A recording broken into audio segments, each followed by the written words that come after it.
ଶ୍ରୀମନ୍ଦିରରେ ଶ୍ରୀଜୀଉଙ୍କର ରହିଛି ଅନେକ ନୀତି। ସେଥିମଧ୍ୟରୁ ଖସାପଡ଼ା ନୀତି ଅନ୍ୟତମ। ଏହା ଏକ ଗୁପ୍ତ ସେବା ହୋଇଥିବାରୁ ଶ୍ରଦ୍ଧାଳୁମାନେ ଏହି ନୀତିକୁ ଦର୍ଶନ କରିପାରନ୍ତି ନାହିଁ।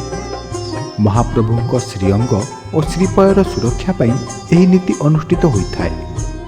ରଥଯାତ୍ରା ଓ ଅନ୍ୟାନ୍ୟ ଯାତ୍ରାରେ ଶ୍ରୀଜୀଉମାନଙ୍କର ଶ୍ରୀଅଙ୍ଗରେ କିଛିଟା ବାଧା ପହଞ୍ଚିଥାଏ।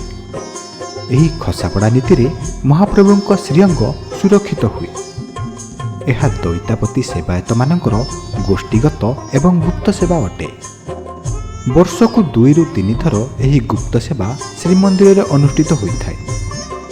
ଗୁଣ୍ଡିଚା ଯାତ୍ରା ସରିବା ପରେ ଚତୁର୍ଦ୍ଧାମୂର୍ତ୍ତିଙ୍କର ଶ୍ରୀଅଙ୍ଗ ଓ ଶ୍ରୀପୟର ସୁରକ୍ଷା ପାଇଁ ଏହି ଖସାପଡ଼ା ନୀତି ଅନୁଷ୍ଠିତ ହୋଇଥାଏ। ସେହିପରି ଦୋଳ ଉତ୍ସବରେ ମଧ୍ୟ ହୋଲି ଖେଳିବା ଦ୍ୱାରା ଶ୍ରୀଅଙ୍ଗରେ କିଛିଟା ବ୍ୟତିକ୍ରମ ପରିଲିଖିତ ହୋଇଥାଏ। ମହାପ୍ରଭୁଙ୍କ ଶ୍ରୀଅଙ୍ଗକୁ ସୁରକ୍ଷା ଦେବା ପାଇଁ ଏହି ଖସାପଡ଼ା ନୀତି ଅନୁଷ୍ଠିତ ହୋଇଥାଏ। ଏହି ନୀତି ପାଇଁ ପୂର୍ବଦିନରୁ ଦେଉଳକରଣ ଧଳାକନା ଧୋଇ ଶୁଖାଇ ଗରାଦରେ ଜମା ଦେଇଥାନ୍ତି। ଶୁଦ୍ଧ ସୁଆର ଖଳି କଇଁଥ ଅଠା ଯୋଗାଇଥାନ୍ତି। ମଧ୍ୟାହ୍ନ ଧୂପ ପରେ ଜୟ ବିଜୟ ଦ୍ୱାର ବନ୍ଦ ହୋଇଥାଏ ଏବଂ ବେହରଣ ଦ୍ୱାର ଦେଇ ପାଳିଆ ଦଇତାପତିମାନେ ଗର୍ଭଗୃହକୁ ପ୍ରବେଶ କରିଥାନ୍ତି। ଏହାପରେ ରତ୍ନସିଂହାସନ ଉପରେ ମହାପ୍ରଭୁଙ୍କର ଗୁପ୍ତ ନୀତି ସମ୍ପୂର୍ଣ୍ଣ ହୋଇଥାଏ।